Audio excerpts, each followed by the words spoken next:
Bismillahirrahmanirrahim. Alhamdulillahi rabbil alamin.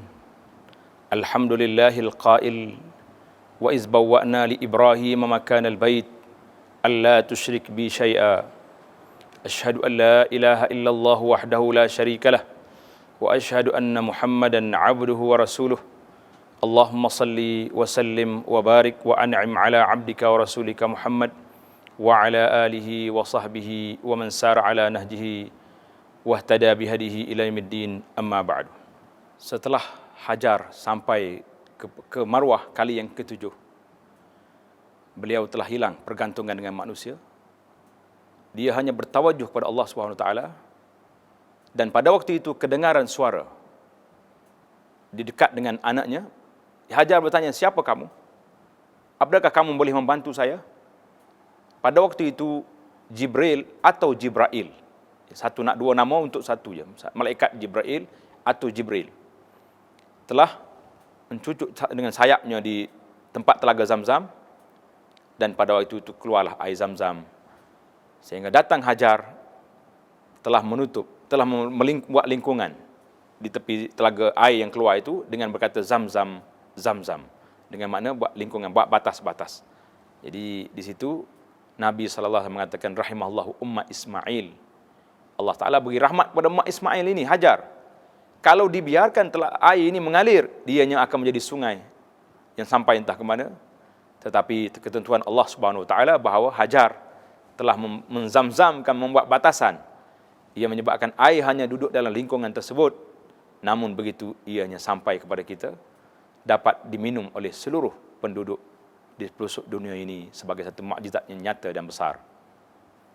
Itu sejarah Zamzam, mempunyai kelebihan yang besar. Sebagaimana dalam hadis Nabi sallallahu alaihi wasallam, Zamzam lima syuribalah. Zamzam ini mengikut orang yang meminumnya. Niat apa kita minum? Kita minum niat nak jadi ubat, dia jadi ubat. Niat nak jadi makanan, jadi makanan. Kecuali kata Nabi sallallahu alaihi wasallam, Nabi kita minta supaya minum Zamzam banyak-banyak. Orang yang tak suka dengan Zamzam ini disebut sebagai golongan munafikin. Orang munafik tak suka kerana air Zamzam ini bukan macam air mineral biasa yang sedap. Ia ada rasanya tersendiri. Jadi kita orang mukmin berhati-hati daripada terjatuh ke dalam sifat orang munafikin yang membenci air Zamzam ini. Setelah mereka berada di sana, maka datanglah satu kabilah, nama dia kabilah Jurhum, yang duduk di sekitar itu, telah datang untuk meminta izin duduk bersama-sama dengan mereka, dan Hajar menerima kedatangan mereka kerana dia juga perlu kepada kawan, perlu kepada masyarakat. Maka Jurhum, selepas daripada Nabi Ismail AS meninggal, ianya diperintah oleh anaknya Nabit menjadi pemimpin menjaga Mekah. Kemudian pemerintahan telah bertukar kepada Jurhum. Jurhum telah memerintah Mekah selama 2 abad. Akhirnya mereka telah mula melakukan perbuatan-perbuatan yang tidak baik.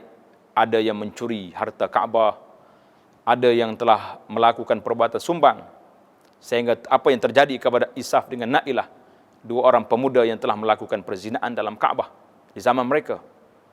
Ada apabila mereka telah melakukan perbuatan-perbuatan yang tidak baik, pada waktu itu datang pula kabilah Khuza'ah. Khuza'ah yang dapat menguasai Mekah. Mereka memimpin Mekah ini selama 500 tahun. Di antara pemimpin yang masyhur yang baik, iaitulah Amr bin Luhai Al-Khuza'i. Seorang yang pemurah, yang telah membangunkan Mekah Al-Mukarramah dengan pembangunan yang sesuai dengan waktu itu. Beliau juga telah memberi makan kepada jemaah haji, memberi minum, membuat kebajikan, tetapi malang nasibnya. Beliau juga telah mengembara ke Syam, bertemu di sana dengan orang-orang yang sedang sembah berhala. Maka dibawanya berhala ini balik ke Mekah. Sehingga Nabi SAW bersabda, sewaktu Nabi kita pergi melawat neraka, Nabi mengatakan, Ra'aitu Amr bin Luhai Al-Khuza'i. Aku lihat Amr bin Luhai Al-Khuza'i ini dalam neraka sedang menarik jala perutnya. Terlalu busuk baunya, dibenci oleh orang neraka. Kerana beliaulah orang yang telah mengubah perjalanan agama Nabi Ibrahim di Mekah Mukarramah, menyebabkan orang Mekah telah menjadi penyembah berhala di zaman beliau. Baik, buat kebajikan banyak, tetapi beliau juga telah melakukan syirik kepada Allah Subhanahu Wa Taala di atas muka bumi ini. Kemudian pada waktu itu datanglah datuk Nabi Qusay bin Kilab, telah berkahwin dengan kabilah salah seorang anak cucu daripada kabilah Khuza'ah, yang akhirnya pemerintahan bertukar daripada Khuza'ah kepada Quraisy melalui Qusay bin Kilab, datuk Nabi sallallahu alaihi wasallam, turun temurun sehingga sampai kepada Abdul Muttalib, datuk Nabi sallallahu alaihi wasallam, pergi kepada Abu Talib, sehinggalah sampai Mekah ini berpindah tangan, jatuh ke bawah pemerintahan Islam melalui Rasulullah sallallahu alaihi wasallam pada bulan Ramadan tahun yang ke-8 Hijrah, iaitulah melalui pembukaan kota Mekah yang telah Nabi kita ambil balik Mekah daripada Quraisy, dan Nabi sallallahu alaihi wasallam telah menukar pemerintahan yang bercirikan kepada syirik pada Allah SWT kepada suatu negara baldatun tayyibatun wa rabbun ghafur, negara yang baik yang mendapat keampunan daripada Tuhannya. Maka waktu Nabi kita masuk ambil Mekah, Nabi telah membaca qul ja'al haqq wa zahaqal batil innal batila kana zahuqa. Apabila datang kebenaran, kebatilan akan terhapus. Pada waktu itu Nabi kita sallallahu alaihi wasallam telah membersihkan Mekah ini daripada unsur-unsur berhala, daripada yang ada banyak sekeliling Kaabah itu, semuanya telah dibersihkan. Dan alhamdulillah pada tahun yang berikutnya, tahun yang ke-9, Nabi kita menghantar Sayyidina Abu Bakar mengerjakan haji. Tahun yang ke-10 Nabi kita sallallahu alaihi wasallam datang ke Mekah mengerjakan Hajjatul Wada. Selepas daripada itu Mekah berterusan berduduk di bawah pemerintahan khalifah-khalifah Rasulullah, Sayyidina Abu Bakar, Umar, Uthman dan Ali, dan khalifah yang seterusnya.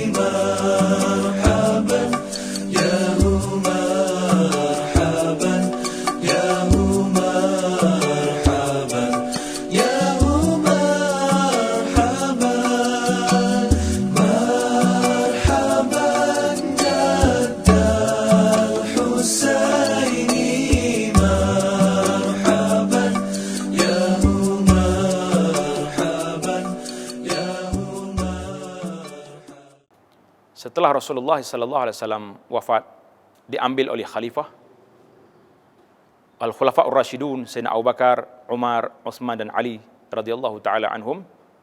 Kemudian ianya berpindah pula kepada Bani Al-Amawiyah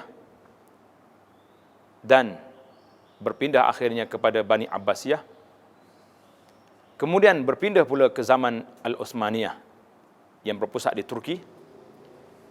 Sehinggalah akhirnya Mekah ini dipilih oleh Allah SWT, berada di tangan keluarga Al-Su'ud yang menjadi pemimpin pada hari ini.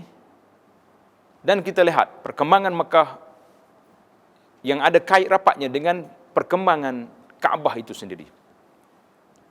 Setiap khalifah mereka akan datang ke Mekah melihat keadaan Kaabah. Apabila Kaabah itu rusak, maka dibaiki. Kemudian perkembangan pembangunan di Mekah berkait rapat dengan pembesaran Masjidil Haram, di mana di zaman Rasulullah sallallahu alaihi wasallam Kaabah duduk di tengah-tengah bandar begitu saja. Kemudian mari zaman Sayyidina Umar berlaku perluasan dan seterusnya lah. Apa yang nak disebut di sini tentang pembinaan Kaabah. Di zaman Nabi Allah Ibrahim alaihissalam, Kaabah itu dibina panjang itu, macam 5 segi panjang, kemudian dia melengkung depan tu sikit. Setelah Quraisy membinanya, Kaabah itu runtuh, rusak. Quraisy telah mengisytiharkan bahawa belanja yang nak dibina Kaabah ini hendaklah melalui belanja duit yang halal. Mereka telah mengumpul harta-harta yang halal, tak cukup dengan yang perbelanjaan yang sebenarnya.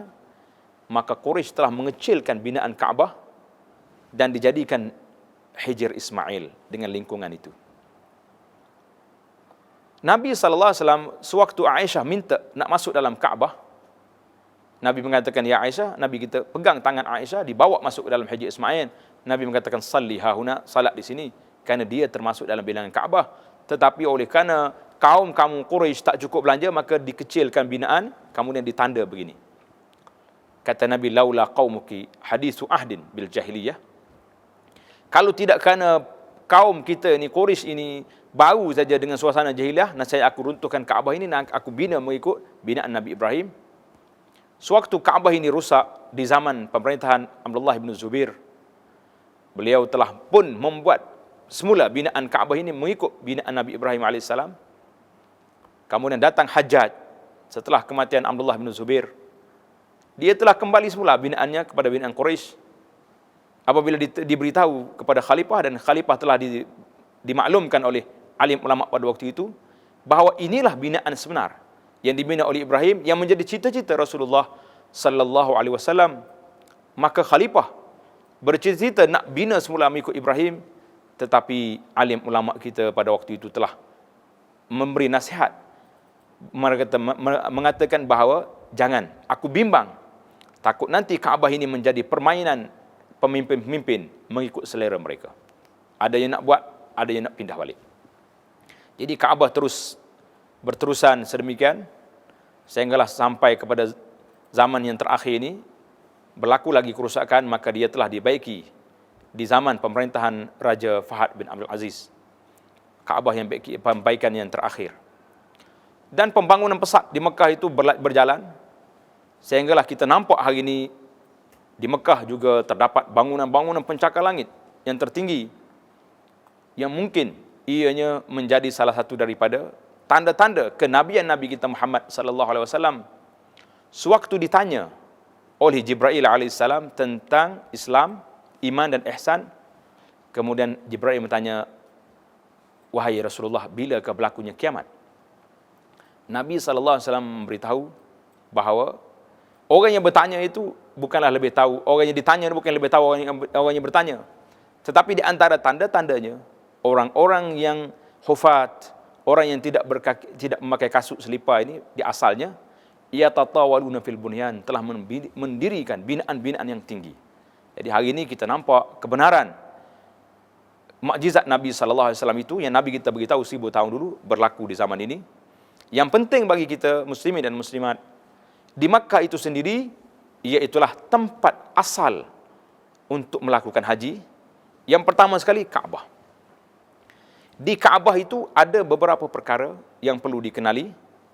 Yang pertama dipanggil Hajarul Aswad. Al-Hajarul Aswad iaitulah batu hitam yang menjadi tempat permulaan tawaf dan akhir tawaf. Ianya menjadi tempat sentuhan mulut para anbiya yang telah datang mengunjungi Baitullahil Haram, yang terakhirnya mulut Nabi kita Muhammad sallallahu alaihi wasallam, diikuti oleh para sahabat dan diikuti oleh semua manusia yang datang ke Mekah dengan harapan akan dapat menyentuh mulut mereka ke tempat yang telah disentuh oleh para nabi alaihi wassalatu wassalam. Sejarah Hajar Aswad ini telah berlaku beberapa perubahan. Pernah dicuri oleh golongan Al-Qaramitah, dibawa balik ke negeri mereka. Hari ini yang tinggal di Hajar Aswad hanyalah 8 ketul yang kecil-kecil. Mengikut Al-Qurdi, Muhammad Tahir Al-Qurdi rahimahullah mengatakan, yang besarnya sebesar biji tamar saja. Jadi tuan-tuan muslimin dan muslimat yang dapat kucuk Hajar Aswad, pastikan mulut kita sentuh di atas batu yang masih ada di situ. Yang lain-lain itu hanyalah bekas yang dibuat, yang adanya 8 ketul yang ada di Hajar Aswad. Jadi di antara sunnah yang perlu kita lakukan, kalau boleh kita kucup, kalau tak dapat kita sentuh dengan tangan kita, dan kalau tak dapat juga cukuplah dengan kita isyarat kepadanya. Kemudian di Kaabah juga ada Hijr Ismail yang kita nampak hari ini dengan lingkungan kini. Hijr Ismail ini termasuk dalam binaan Kaabah. Sesiapa yang melakukan tawaf, jangan sekali-kali dia masuk ke dalam Hijr Ismail. Di sebelah sana ada rukun Yamani, batu yang licin yang letak di bucu Kaabah, yang berhadap dengan Al-Hajar Aswad. Di sana juga menjadi tempat yang sunat kita istilam, kita sentuh dia. Tapi jangan dikucup, hanya sentuh saja. Kemudian di tepi Kaabah ada makam Ibrahim, yang menjadi sunnah setiap orang yang melakukan tawaf, kita diminta wattakhidhu mim maqami Ibrahim musalla, adalah kamu jadikan makam Ibrahim itu sebagai tempat kamu lakukan salat. Jadi salat di sini, kata alim ulama, iaitulah selepas kita melakukan tawaf, kita diminta sunat supaya melakukan salat 2 rakaat sunat tawaf itu di belakang makam Ibrahim. Muslimin dan muslimat sekalian, pada hari ini, setakat mana pembinaan yang berlaku kepada Mekah, ianya tetap kekal, yang asalnya ia menjadi tempat center ataupun pusat kedatangan manusia ke Mekah, iaitulah ke Kaabah. Dan kita setakat mana kita hebat pun, apabila kita beribadat kepada Allah SWT, hanyalah kita boleh melakukan tawaf di sekeliling Kaabah saja. Yang lain-lain itu tidak menjadi satu ibadat kepada Allah SWT. Karena itulah bila manusia sampai ke Mekah, maka kita tumpukan perhatian kita kepada Kaabah yang ada itu, dan apa ayatin bayinat, tanda-tanda kekuasaan Allah SWT yang ada di sekeliling Kaabah itu, barulah kita teringat balik apa peristiwanya, apa sejarahnya yang ada di sini. Semoga kita mendapat keimanan yang kental, mendapat kesedaran yang tinggi. Biarlah kita pergi ke Mekah dengan kita balik mempunyai dengan kesedaran yang tinggi bahawa ini merupakan tanda-tanda kekuasaan Allah Subhanahu Wa Taala yang menjadi center pusat ibadat. Inna awwala baitin wudi'a lin-nas, rumah yang satu, menunjukkan bahawa umat ini, umat Islam ini adalah merupakan umat yang satu. Allah Subhanahu Wa Taala yang esa, yang tunggal, satu. Kemudian Kaabah mereka satu, semenjak daripada zaman dulu sampai hari ini, semua orang yang bersalat hanya menghadap ke arah Kaabah, dan cara kita bertawaf hanya satu, keliling pusing satu, tak boleh kita cross begini. Ini menunjukkan bahawa umat Islam ini adalah umat yang penuh dengan kesatuan, umat yang tidak dibenar sekali-kali berpecah belah, dan kita diminta supaya mengikut imam yang satu di Masjidil Haram itu apabila kita melakukan salat, dan semua imam-imam yang lain tidak lagi menjadi ikutan kita sewaktu kita melakukan salat di Masjidil Haram. Dan yang seterusnya yang ada di Masjid Haram, iaitulah tempat melakukan sa'i, al-mas'a, di antara Safa dan Marwah. Itu merupakan syiar yang kedua yang menjadi rukun haji dan rukun umrah. Setiap orang pergi ke sana mesti melakukan tawaf dan melakukan sa'i. Itulah 2 tempat ibadah yang ada di dalam Masjidil Haram. Kemudian yang seterusnya, tempat-tempat yang disebut sebagai tempat yang mustajab doa yang ada di sekitar dalam Masjidil Haram itu, iaitulah disebut dengan nama Al-Multazam. Tuan-tuan muslimin dan muslimat, para penonton, di mana Multazam itu? Al-Multazam iaitulah di antara Hajar Aswad dengan pintu Kaabah. Pernah sahabat radhiyallahu taala anhum lihat Nabi kita sallallahu alaihi wasallam sendiri telah meletakkan dadanya di tepi Multazam, dan Nabi kita menangis. Apabila sahabat bertanya, ya Rasulullah, Tuhan menangis di sini? Kata Nabi sallallahu alaihi wasallam, ha huna tuskabul abarat. Di sinilah tempat menumpahkan air mata, memohon keampunan Allah Subhanahu Wa Taala, minta rahmat dengan Allah, meminta perlindungan daripada Allah Subhanahu Wa Taala dari sebarang gangguan jin dan manusia. Jadi apabila tuan-tuan muslimin dan muslimat berada di dekat Kaabah, maka kita tumpukanlah ibadat kita, munajat kita kepada Allah Subhanahu Wa Taala, kerana di sinilah tempat para Nabi SAW telah melakukannya. Di Kaabah juga terdapat beberapa perkara lagi, komponen bangunan Kaabah itu yang perlu kita kenali. Di antaranya dipanggil mizab, ataupun dikenali dengan nama saluran emas. Saluran emas ini sekarang ini terletak di dalam Hijr Ismail. Kita nampak di atas Kaabah itu ada saluran, apabila hujan keluar air dekat situ. Itu pun di antara tempat yang disebut oleh ulama, tempat yang mustajab doa, kalau kita berdoa di situ. Dan tuan-tuan kena ingat, siapa yang duduk di bawah saluran emas di dalam Hijr Ismail, maknanya tuan berada di dalam Kaabah. Jadi kita boleh melakukan salat sunat dalam Kaabah, tetapi tidak boleh melakukan sembahyang fardu, kerana kita nak menghadap ke arah mana? Dia syarat salat fardu ni mesti menghala ke Kaabah. Jadi kalau kita duduk dalam Kaabah, macam mana kita nak tuju ke mana? Jadi salat sunat boleh dalam Kaabah, itu boleh salat sunat. Itu di antara tempat yang disebut. Kemudian ada satu lagi, di bangunan Kaabah itu disebut dengan nama Syazarwan. Syazarwan, tuan-tuan dan puan-puan boleh lihat di tepi dinding Kaabah itu, di sebelah bawahnya ada macam tapak. Itu dia panggil Syazarwan, binaan yang keluar tapak Kaabah itu. Jadi memandangkan Kaabah itu telah dikecilkan binaannya di zaman Quraisy, maka sesiapa yang melakukan tawaf tidak lagi boleh menyentuh dinding Kaabah, kerana dalam Al-Quran Al-Karim Allah Ta'ala sebut wal yatawafu bil baitil atiq. Hendaklah orang itu tawaf mengelilingi rumah ini, rumah yang lama ini, iaitu Kaabah. Jadi sesiapa yang meletakkan tangannya di dinding, maknanya dia sudah masuk dalam Kaabah, tidak mengelilingi kelilingnya. Demikian juga kebanyakan ulama mengatakan tak boleh kita pijak dengan kaki kita di atas Syazarwan. Syazarwan itu bangunan yang keluar daripada bangunan Kaabah itu sedikit. Itu juga termasuk di dalam larangan yang tak boleh kita lakukan. Cuma timbul persoalan tentang pintu Kaabah. Pintu Kaabah asalnya di zaman Nabi Allah Ibrahim AS, pintu Kaabah ini rendah, letak di atas tanah aja, di atas bumi.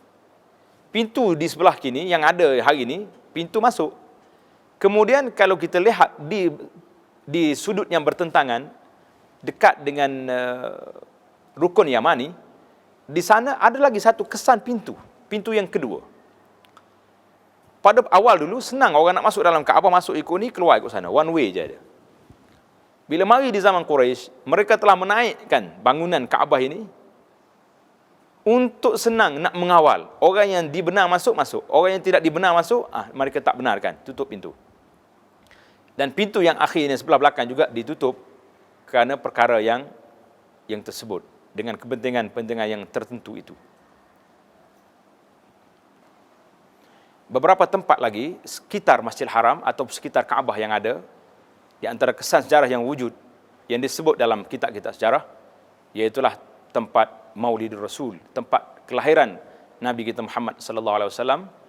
Kalau tuan-tuan berada di tempat sa'i antara Babus Salam itu ataupun di pintu Marwah, kita lihat ke sebelah kanan kita ataupun ke hadapan di sebelah istana itu, di sana terdapat satu bangunan kecil berwarna putih yang disebut sebagai Maulidur Rasul, yang ini tempat dilahirkan Nabi kita Muhammad sallallahu alaihi wasallam.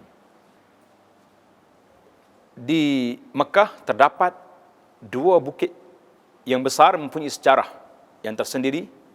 Yang pertama sekali Jabal An-Nur ataupun Bukit Nur, Bukit Cahaya.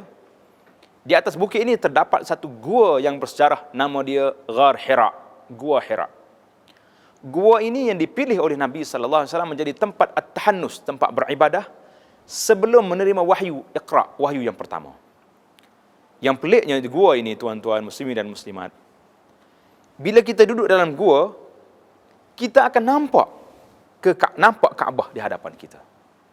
Saya sudah naik beberapa kali ke gua ini, dan kita melakukan salat di atas bukit itu, nampak depan kita Kaabah. Begitu strategi yang tempat dipilih oleh Nabi sallallahu alaihi wasallam untuk beribadah. Walaupun baginda jauh daripada Mekah, tapi dia duduk di atas bukit ini masih lagi berhadapan dengan Kaabah. Pada waktu itu boleh kita bayangkan, tentulah suasana lebih cerah kerana tidak ada bangunan di hadapannya. Untuk naik bukit ini tidaklah mengambil masa yang lama, lebih kurang dalam 1 jam kalau kita naik. Saya syorkan pada orang yang nak mendaki bukit ini dan Bukit Thawr nanti, naiklah pada waktu pagi. Kita pergi salat subuh di kaki bukit, kemudian naik. Bila matahari dah cerah, dah panas, kita turun balik. Sebuah lagi bukit yang dikenali dengan nama Jabal Thawr. Bukit Thawr yang terletak di kawasan Kudai ataupun Al-Hijrah sekarang ini. Bukit ini lebih tinggi, 2 kali naik bukit. Makan masa pada kita nak mendaki lebih kurang dalam 1,5 jam baru sampai ke atas. Waktu yang disyorkan juga sama ada kita salat subuh di kaki bukit ataupun kita pergi sebelum subuh, naik salat subuh di atas. Barulah kita rasa tenang, suasana udara yang begitu baik. Bukit Thawr ini merupakan tempat Nabi kita sallallahu alaihi wasallam mengambil langkah sebelum keluar berhijrah ke Al-Madinah Munawwarah bersama Sayyidina Abu Bakar. Nabi kita bersembunyi dalam gua ini beberapa malam untuk meredakan orang-orang Quraisy yang sedang mencari baginda sallallahu alaihi wasallam. Setelah keadaan agak reda, maka Nabi kita turun daripada bukit ini melalui jalan yang belakang menuju ke Al-Madinah Al-Munawwarah. Nabi kita sallallahu alaihi wasallam duduk dalam gua ini dalam keadaan dikepung oleh Quraisy. Ini menunjukkan bahawa betapa benarnya Nabi kita sallallahu alaihi wasallam. Sayyidina Abu Bakar seorang sahabat yang begitu prihatin, tidak membenarkan Nabi kita masuk ke dalam gua kecuali beliau dulu masuk memeriksa apa yang ada dalam gua ini, takut ada hayawan-hayawan yang berbisa menggigit Nabi sallallahu alaihi wasallam. Dan sewaktu mereka berada dalam gua ini, datang Quraisy mengepung Rasulullah sallallahu alaihi wasallam. Sayyidina Abu Bakar dalam keadaan bimbang mengatakan, ya Rasulullah, kalau mereka lihat di sebelah bawah, mereka akan nampak kita. Nabi sallallahu alaihi wasallam telah memberi suatu keyakinan kepada Sayyidina Abu Bakar. Ya Abu Bakar, apa sangkaan kamu? Isnaini fil ghar, dua orang dalam gua ini, Allahu salisuhuma, Allah Ta'ala yang ketiga, memberi pertolongan, pelindungan kepada kita. Begitu mantap keimanan Nabi sallallahu alaihi wasallam, memberi tarbiyah kepada sahabatnya Abu Bakar, jangan resah. Idhuma fil ghar, idh yaqulu li sahibihi la tahzan, innallaha ma'ana. Mereka berdua dalam gua, Nabi mengatakan, jangan duka cita ya Abu Bakar, innallaha ma'ana, Allah Ta'ala bersama dengan kita. Semua tempat-tempat begini bukan hanya untuk lawatan, pelancongan, tetapi adalah merupakan untuk pengajaran, iktibar betapa susahnya Nabi sallallahu alaihi wasallam membawa agama ini, terpaksa naik mendaki bukit, duduk dalam gua, sehinggalah agama ini sampai kepada kita. Itulah di antara pengorbanan Rasulullah sallallahu alaihi wasallam yang perlu kita hayati dan kita ingati.